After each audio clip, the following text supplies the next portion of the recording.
Hello everyone. Today we will discuss the important topics from geography and IR from the period of 5th to 11th of April. Let's see which all topics we have today. In geography, we have dust and the Indian monsoon, how dust impacts the Indian monsoon, and how anthropogenic activities are increasing the amount of dust and how it can impact the Indian monsoon. Then we have a prelims related topic regarding the Chenab Bridge. In the international relations, we have the reviewing of the oil import contracts by India. Then India schedules high level virtual meeting. And then finally, the BRICS finance ministers and central bank governors meeting. So in this, we will study the importance of the BRICS countries that they have. What is the importance of the BRIC association in the global level? And we will also study about the recent initiatives taken by the BRICS. So let's move on to the first topic of geography, that is the dust and the Indian monsoons. So recently a study has shown that how dust coming from the deserts of the West, Central and East Asia plays an important role in the Indian summer monsoon. So this is basically how the dust impacts the summer monsoon of India. So this is the basic definition about the dust. What is dust? Dust are solid particles which have the size below 1 micrometer. This is micrometer. Micrometer is 10 to the power minus 6. ठीक है. Meter. 1 micrometer is equal to 10 to the power minus 6 meter and up to at least 100 micrometer. It can be airborne depending on the origin and the physical characteristics and the ambient condition. It may occur naturally also, for example, pollen, volcanic ashes, and sandstorms, and it can be generated by the anthropogenic, that is, the human activities such as the movement of vehicles, mining, construction activities, and etc. What is the effect of dust on the monsoon? This is the important topic. So when there are strong winds, then the dust is lifted in the air and it can absorb the solar radiation and it can become very hot. And when this happens, it causes heating of the atmosphere and this causes change in the air pressure. The wind circulation also changes the influence of the moisture, and it influences the transport of moisture in the air. It increases the precipitation and the rainfall. Now, due to the vast amount of dust along with sand, the deserts play an important role in the monsoons. The dust aerosols from the deserts of the West China, such as the Taklamakan Desert and the Gobi Desert, they can be transported to eastern China and they can influence the East Asia summer monsoon. Similarly, dust from the West and Central and Asia can come to India and then it can impact the Indian monsoons. Scientists are also planning to study the mineral composition of desert dust because different dust have different minerals and this can affect the how they are absorbing the solar radiations and other characteristics of the dust. For example, the dust from the Middle East has more absorbing ability of the solar radiation. That is what we were talking about just now.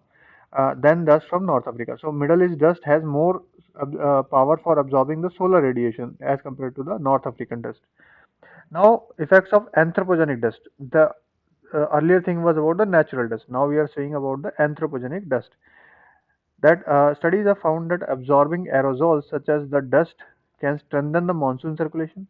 If there are more aerosols in the atmosphere, then monsoon circulation can be strengthened. And the scientists used the climate model to stimulate the impact of anthropogenic aerosols on India, and the results showed that they can strengthen the Indian summer monsoon rainfall. They can strengthen, actually, they can strengthen the summer monsoon rainfall. An effect on the Indian monsoon. The dust from the Middle East countries, such as Iranian plateau, influences the Indian summer monsoon. The hot air over the Iranian plateau heats the atmosphere over the plateau, strengthens the circulation over the deserts of the Arabian Peninsula, and increases the dust emission from the Middle East. Now, the important concept is the reverse effect. Indian summer monsoon has a reverse effect and can increase the winds in the West Asia.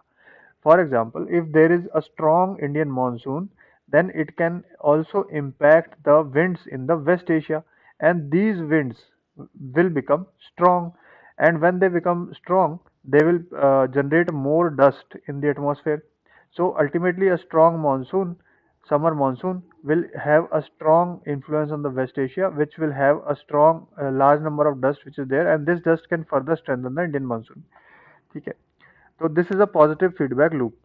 Now, what is the significance of this? The study shows that dust emission is extremely sensitive to climate change, and understanding the importance of dust and how dust actually plays a role in the climate is very important, because with more and more activities of the human beings, the amount of dust in the atmosphere is increasing. So this is important to understand. For example, this diagram shows that this is the Taklamakan Desert, and from dust can come from here. Then dust can come from the West Asia, Central Asia. Then African dust can also come from here, and this is how the Indian summer monsoon comes. Now, this is a little bit about the basic geography. What is the Indian summer monsoon? So, Indian summer monsoon is also called a southwest monsoon. Why? Because the winds which bring the monsoon to India are southwest winds. So, these are the southwest winds because they are moving in the southwest direction. They are coming from the southwest. This is north, and this is south, and this is west. So, they are coming from the southwest. So, therefore, they are called as southwest monsoon winds. And there are different factors which impact the Indian monsoon. Some of them are the Mascarene high, the Coriolis force, the Indian summer, how hot actually it is during the summer, then the El Nino and southern oscillation, that is the ELSO, and the Indian Ocean dipole. So all these parameters have an impact on the Indian summer monsoon. Now, out of all these parameters, the El Nino and southern oscillation and the Indian Ocean dipole and the India summer season, the intensity of the Indian summer season, they are more important as far as the Indian monsoon are concerned. And after that, the Mascarene high and the Coriolis force are important. And but the El Nino southern oscillation and Indian Ocean dipole and the strength of the Indian summer monsoon, Indian summer season, that is the most important factors which influence the Indian monsoon. However, the relation between Indian Ocean dipole and monsoon rainfall is still being debated. Generally, it is seen that during the positive phase of the Indian Ocean dipole, there is a good rainfall. During negative phase of the Indian Ocean dipole, there is not so good rainfall. So this is good for India, and this is not so good for India. Not so good. Okay. So this is therefore it is called as positive. Now, this is the Mascarene high air which rises from the plateau of Tibet during the Indian summer season. The air rises from this part, it goes to the troposphere, and ultimately it goes here and it falls to the Mascarene high. Okay, this is the Mascarene high, and when the air from the Mascarene high falls on this part, it creates a high pressure in this area, and the wind starts to blow out. The wind starts to blow out of this region, and these winds which are blowing out, they push the southwest monsoon winds which are already flowing in this direction. So the Mascarene high winds coming out of the Mascarene high push the southwest monsoon winds, and if the Mascarene high is strong, then the southwest monsoon is strong. So this is the importance of the Mascarene high heat sink.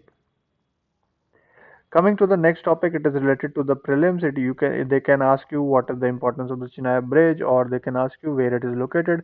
It is located between Bakkal and Kauri in the Riaisi district of Jammu and Kashmir. It is located on a deep gorge on the Chenab River. It provides seamless and uninterrupted connectivity from Kashmir to Kanyakumari. Basically, it joins Kashmir to the rest of the country. This is why it is very important, because it is the world's highest railway bridge. That is important. It is the world's highest railway bridge. No bridge is higher than that. Even it is higher than the Eiffel Tower. So you just see, this is the arch type of bridge which is there. This is the arch, and there is a deep gorge in which the Chenab River is flowing down here. Okay, and this is the arch, and there the bridge will be built on this arch. So it is very important bridge, and it connects the Kashmir. It connects the Kashmir to the rest of the country. Okay. Now some characteristics of this bridge. These are factual in nature. Basically, the design life is 120 years. The software is used. This testing machine is used. Not important from the UPSC perspective, but the bridge is very strong. It can withstand winds up to 266 kilometer per hour at very cold temperatures. It can stand earthquakes. It can there is high resistant blast resistant designs because in that area there is the danger of terrorist also. So basically we have to make the bridge strong, not only for the natural forces but also for the terrorism. Okay. Now, something about the Chenab River, that it origin by the confluence of the Chandra and Bhaga. The Chandra and Bhaga, these two rivers, they meet and they form the Chenab River. It flows through the Jammu and Kashmir between the Sivalik range and the Lesser Himalayas. Its length is about 605 miles. Receives Jhelum near Trimmu and empties into Satluj. ठीक है.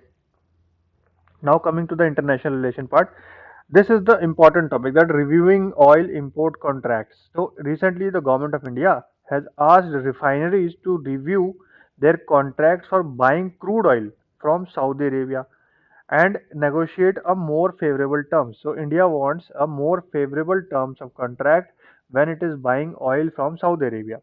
India is the world's third largest oil consumer and it imports almost 80% of its oil requirements. Therefore, India is a very big buyer. But the problem is that the OPEC, which is the controlling organization for oil producing countries in the West Asia, it recently cut the production cut the production of oil in order to increase the prices. So this organization decides what will be the production, what will be the price at which they will sell. So ultimately they cut the production because of their own reasons and they increase the price of the oil. Now India is a very big buyer. India said that this increase in price will not be good for India, it will impact India adversely. But instead of this, OPEC did not listen to India and they increased the price of oil. ठीक है. And they insisted that India will buy oil only on the price fixed by OPEC and not the market price. ठीक है. So this issue irritated India, and now India is looking for other suppliers for their oil. They want a favorable, good terms of contract, so that whenever there is a dip in the oil prices, whenever the oil prices fall, India can buy a lot of oil and it can store in its strategic oil reserves which India is building. So India wants that whenever there is a dip in the oil price, India should buy more and it should store. Whenever there is a high in the oil prices, it can use its reserves. So India imports 85% of its oil need and is vulnerable to global supply. Traditionally, Saudi Arabia and other OPEC producers have been India's main suppliers. The Middle East accounts for 60% of all oil bought by India, while Latin America and Africa are the other big suppliers. India buys two-thirds of its purchases on a fixed annual contracts, and this provides assured supplies, but the pricing and other terms favor only the supplier. India has annual contracts. India signs annual contracts with these countries, which ensures that there is a fixed supply of oil. But the problem is that whenever we sign the annual contracts, then the terms are in the favor of the supplier, that is the oil producing countries, and not India. Now, buyers, basically India has the obligation to lift all the oil of the contracted quantity, but producers can change the price of the oil. They can keep the production artificially lower to boost the price. So therefore this contract is not equal, not fair. So therefore India is looking to renegotiate this contract, and also the buyer has to indicate at least 6 weeks in advance of their intention to lift the quantity of the oil out of the annual tenure. Basically, if we want to if we want to lift more oil, then we will have to make them aware 6 weeks earlier. So all these things irritated India, and India is saying that this contract thing is not in favor of India. So India is looking for new suppliers of oil, and India is also looking to buy at the market price, not directly. Basically, now we are having annual contracts. Rather than having annual contracts, India is thinking that why not buy the oil at market price directly? Whenever there is a dip in the oil, we can buy more of the oil and we can store it in our strategic reserves. And whenever there is a peak in the oil prices, then we can use these strategic reserves in order to fulfill our needs. So India is also thinking on these lines. ठीक है। तो basically, in the latest directive, the government has said that there should be diversification of the supply base, and government has said Oil India Corporation, Bharat, BPCL, HPCL to look for oil suppliers outside the Middle East region. ठीक है. We will also look to reduce the quantity of oil we are buying through annual contracts, and we can buy more from the current market price rate. So whenever there is a fall in the oil price, we can buy more.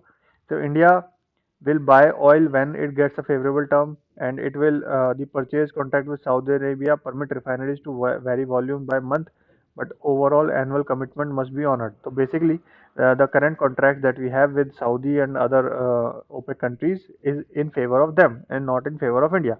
So India wants that the contract must be renegotiated. In the recent month, India has bought more oil from the US and from the newer sources such as Guinea, which has large Indian diaspora. Okay.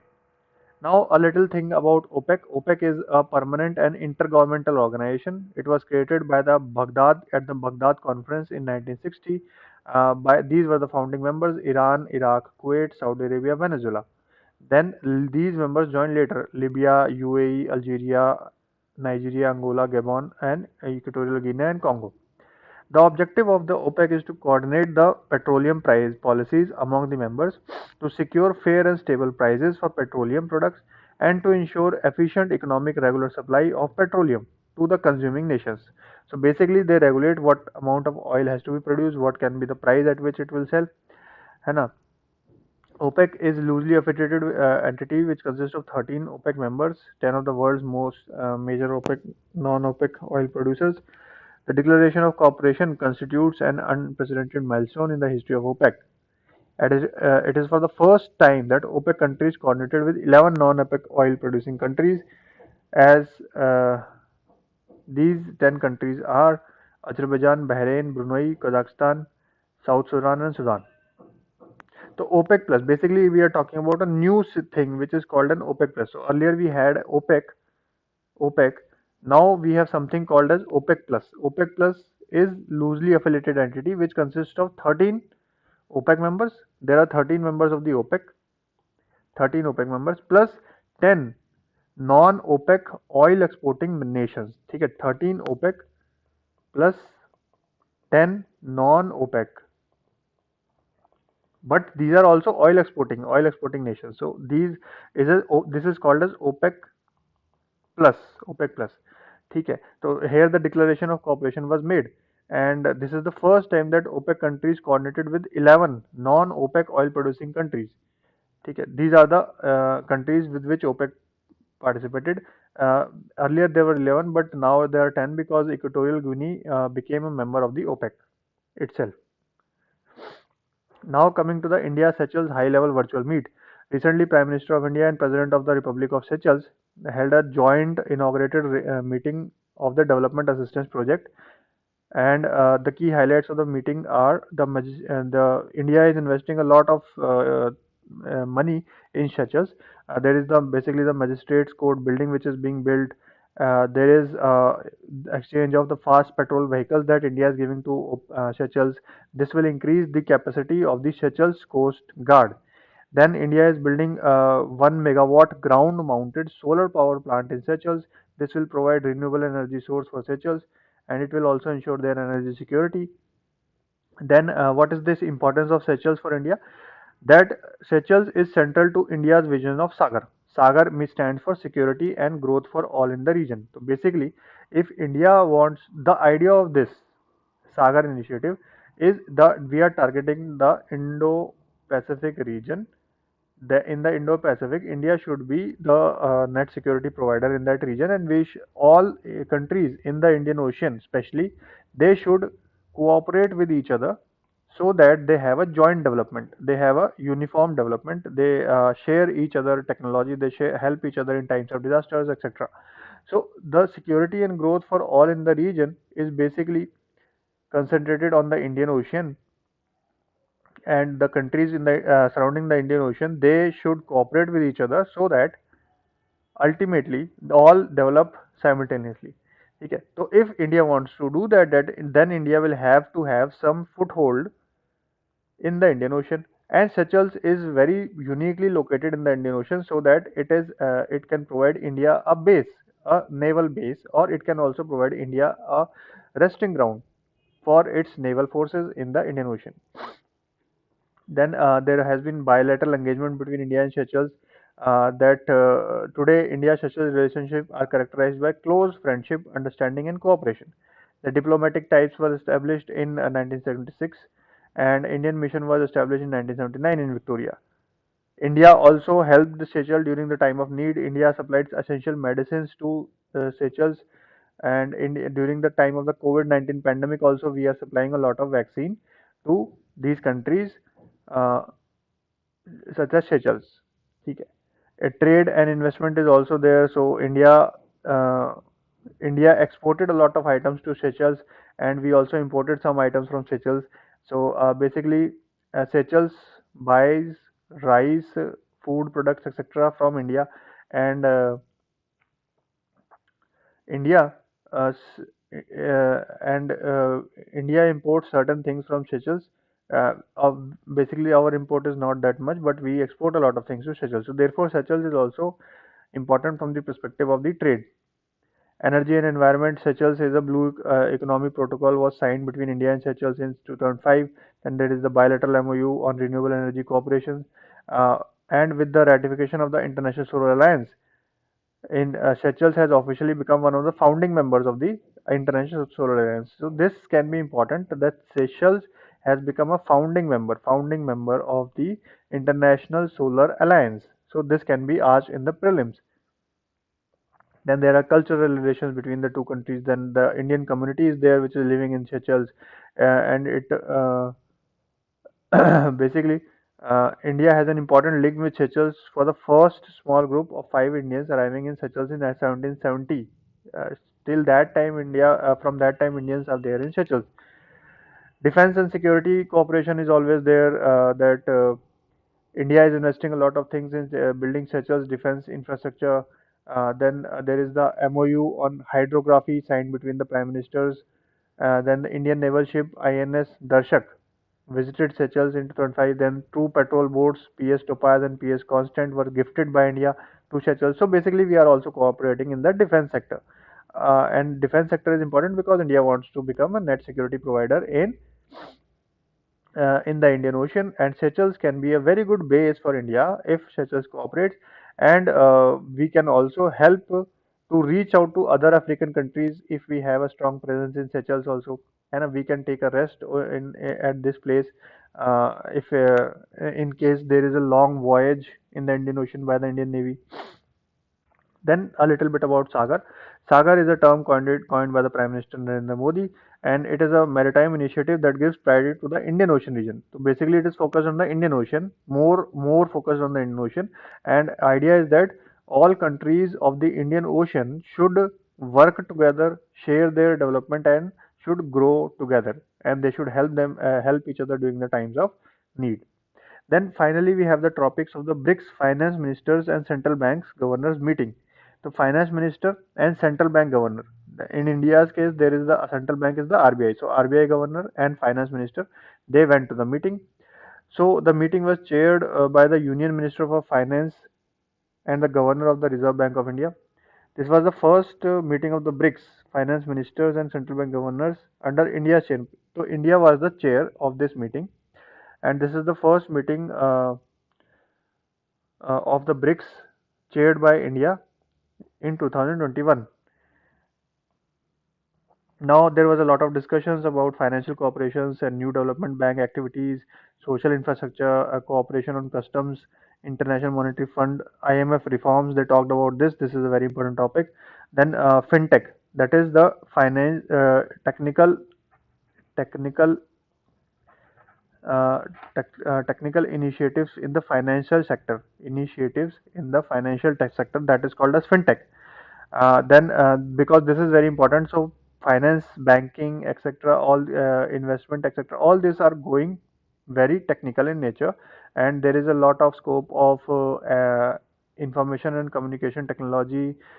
Then there is lot of scope of software, etc. in this sector. So basically, this industry which relates to providing technical support to the financial sector, that is called as fintech. Now, India's stand and support. So India wants that BRIC should be very strong and that there should be intra-BRICS cooperation.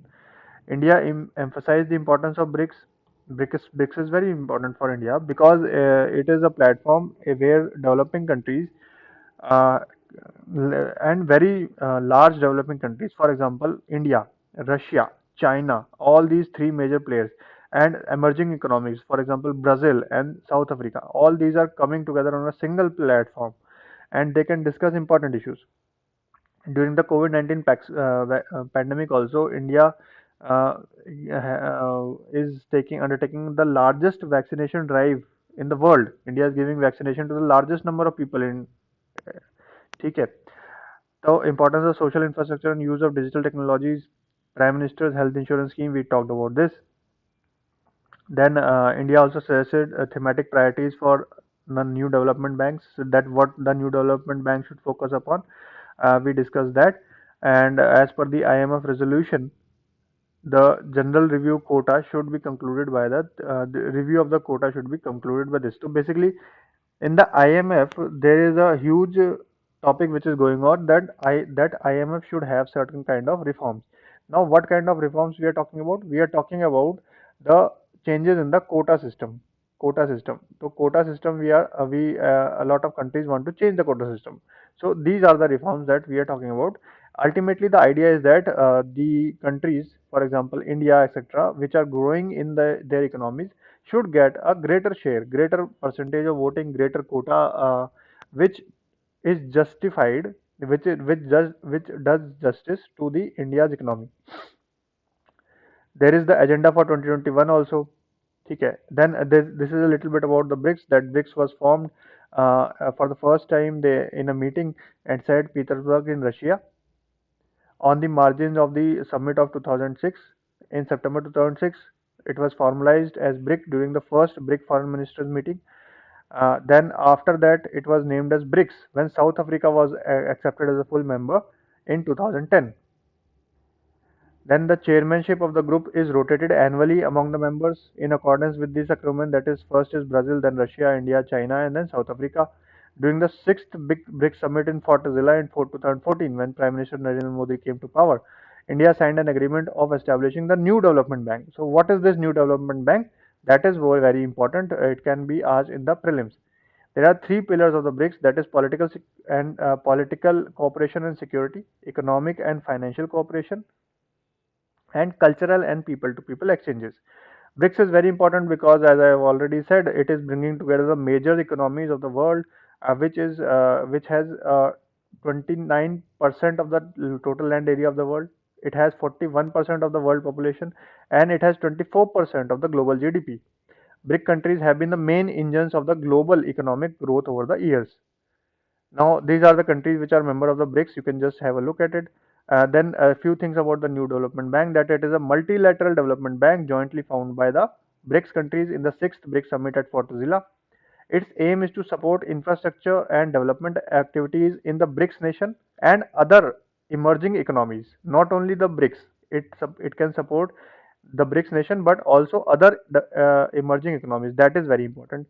Its headquarters is in China and it got an observer status in the United Nations General Assembly in 2018. These are the objectives, that is fostering development, supporting growth, promoting competitiveness, and building knowledge sharing platforms. Now, new development banks supports both public as well as private projects, both public and private projects through loans, guarantees, and equity participation and other financial instruments.